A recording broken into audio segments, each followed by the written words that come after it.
So I want to make a point here.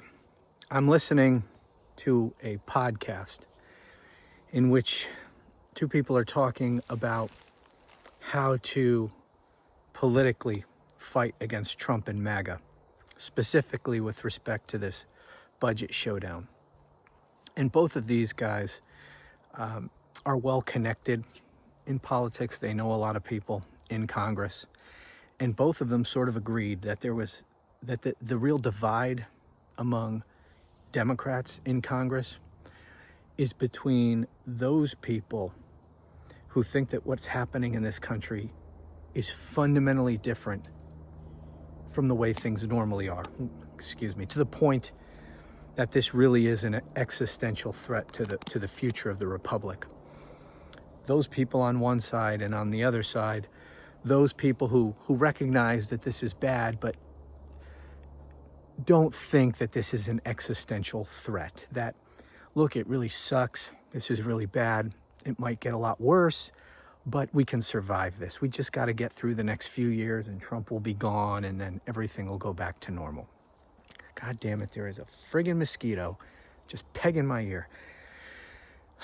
Anyway, that is the major split among Democrats in how to approach this, how to engage in this political battle against Trump and MAGA.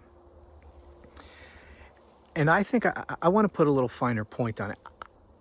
I don't know that that's really the divide, because I don't necessarily take the word of these people who say that this is not an existential threat and that we can just go back to normal. I don't take them at their word that that's what they really believe. I think they're just saying that that's what they really believe, that things will just go back to normal. This is a storm we can weather, that we don't really need to take any drastic measures here. This will all blow over in a few years when we get rid of Trump. I don't believe that they really believe that. I think that many of them know that it's an existential threat, that this is not normal, that we can't just sit by and in 3 years, 3.5 years, things will go back to normal.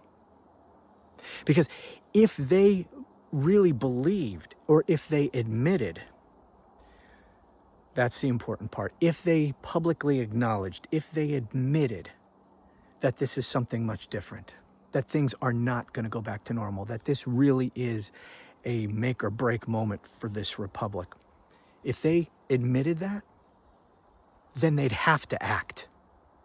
How can you admit that and not do everything you can to stop this, to fight against it? I think rather what's going on here is cowardice. I think that they want to give themselves an excuse for not doing anything, for not taking action. And by them saying, yeah, it's bad, but this will blow over, we can survive this, that is them giving themselves an excuse for not doing anything. That's giving themselves an excuse for not taking drastic measures and doing everything that they can to stop it. That's what I think's going on.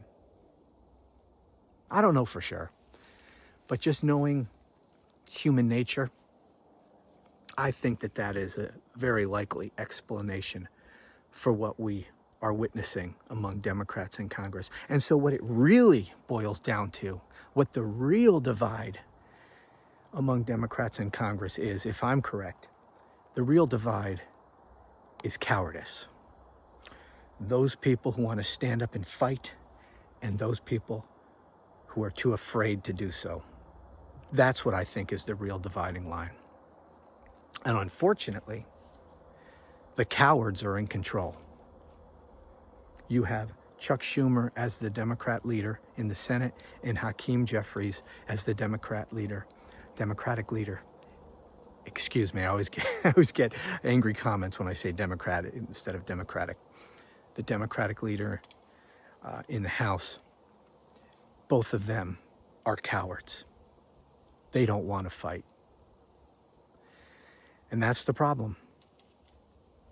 The coward caucus appears to be winning the day, which means that Donald Trump faces no real opposition. When your opposition are nothing but cowards, you don't have any real opposition. And that's where we are. Anyway, that's my thoughts. What do you think? Let me know. Thanks for watching, and I'll talk to you again soon.